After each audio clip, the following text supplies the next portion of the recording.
Salam. Di medsos ada saja yang membanggakan atau senang atau apresiasi dengan sistem dinasti, sistem kerajaan, bahkan ya sistem monarki absolut macam Saudi Arabia. Katanya kalau di Indonesia sampai puluhan triliun itu untuk pilpres, untuk menghasilkan presiden baru. Tapi di Saudi ya nggak pakai biaya itu. Ayahnya wafat, ya anaknya yang meneruskan. Itu ya alasan mereka. Bagusnya uang yang puluhan triliun itu ya gunakan saja untuk rakyat, bagi-bagi aja untuk kesejahteraan rakyat daripada dibuang-buang ya untuk pilpres. Ya sementara presiden yang dihasilkan artinya ya gitu-gitu aja kata mereka. Mereka apresiasi tuh dengan sistem monarki Saudi. Ya kalau ya mangkat rajanya digantikan oleh pangeran. Nah itulah mereka yang senang kepada sistem dinasti, sambil mereka membanggakan juga kaitannya dengan raja-raja itu. Lihat raja dari di Saudi itu, makamnya itu sama saja dengan makam orang biasa, nggak dibikinkan museum macam museum Imam Khomeini ya, atau macam banyak tokoh-tokoh raja biasanya, tokoh-tokoh penting, tokoh-tokoh presiden, ulama dibikinkan museum. Itu kata mereka. Dia banggakan dengan Saudi Arabia. Ya bisa kita terima kalau kaitan dengan betapa besarnya biaya untuk menghasilkan presiden dalam sistem demokrasi. Tapi mengapa di dunia ini ya orang kok memilih sistem demokrasi? Sistem monarki ya ditinggalkan, tinggal beberapa saja di dunia ini yang sistem monarki, apalagi monarki absolut, dianggap rendah itu. Ya, karena memang mengacu kepada Saudi sendiri, ya untuk mempertahankan monarki itu, wah puluhan ribu itu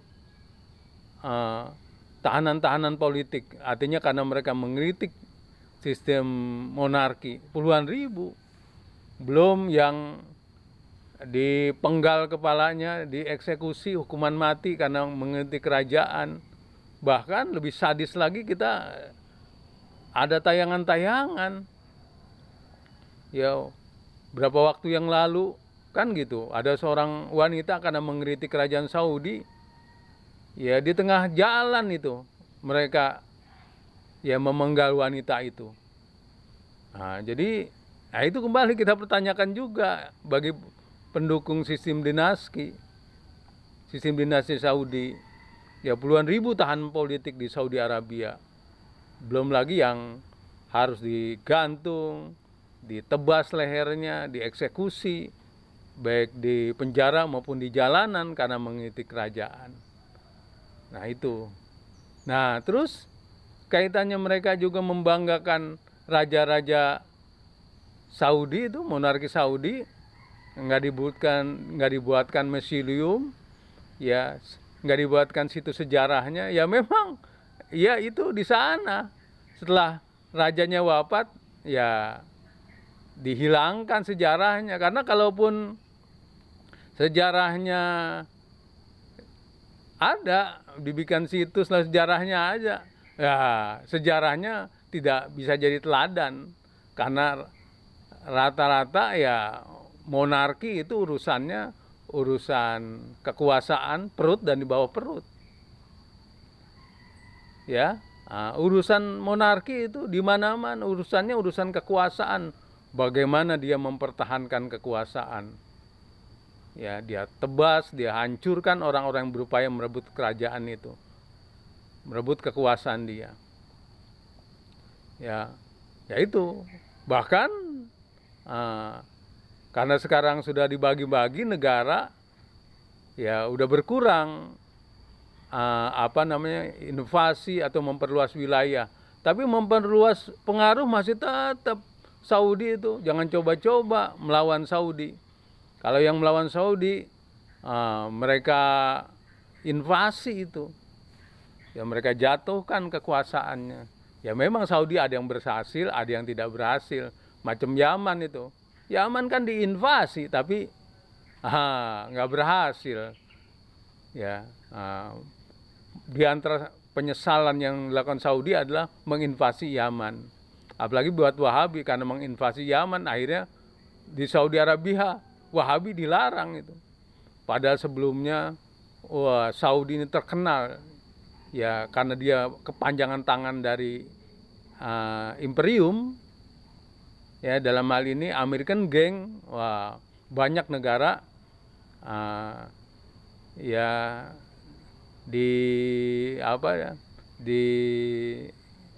digrecokilah oleh Saudi Arabia.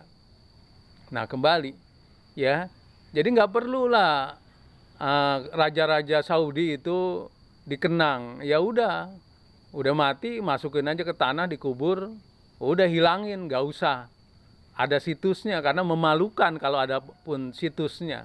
Karena sejarah raja-raja Saudi urusannya urusan kekuasaan, perut dan di bawah perut. Artinya mereka hidup bermewah-mewah dengan kerajaan-kerajaan yang megah, dengan properti dan membanggakan kekayaannya. Dan urusan peyempuan, urusan bagaimana mereka banyak selir, jumlah wanita yang jadi selirnya puluhan, belasan, bangga-banggakan poligami. Jadi itu urusan raja-raja Saudi, ya tangan yang berlumuran darah, perut, membangga-banggakan kekayaan dan membangga-banggakan selir. Nah itu saja. Nah jadi ya kembali ya, di dunia ini sebagian besar sekarang ya orang memilih demokrasi, karena kalau kerajaan seturu-turu dia saja kekuasaan itu. Kalau demokrasi, anak tukang kayu bisa jadi presiden, orang biasa bisa jadi presiden, karena kekuasaan ini bergantian setiap 5 tahun sekali. Kalau dia menang dalam pemilu, dia bikin partai misalnya atau diusung sama partai, menang dalam pemilu dia akan menjadi presiden. Nah, di dunia pun begitu, banyak masih bentuk kerajaan, tapi akhirnya mereka untuk eksekutifnya mereka pilih. Bahkan kerajaan absolut sebelumnya mereka buat seperti itu. Nah, Kuwait misalnya udah beda dengan yang lain-lain. Kuwait itu udah punya parlemen, udah ada perdana menteri. Begitu juga ya kerajaan-kerajaan yang lain yang sudah lama, ya tentunya malam Inggris, macam Malaysia, Belanda, ya itu monarki, tapi monarki yang sudah ada dipadukan dengan demokrasi, artinya untuk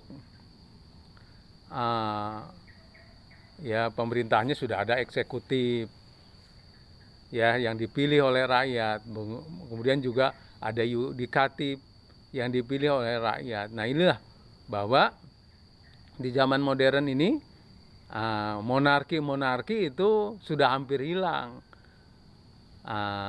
Adapun yang masih bertahan macam Saudi Arabia dengan segala kekejamannya ya untuk mempertahankan monarki itu, ribuan orang dalam penjara ya karena mereka mengkritik monarki. Bukan di Saudi Arabia saja, baca itu di Bahrain, di Uni Emirat Arab, di Qatar, ya Maroko, di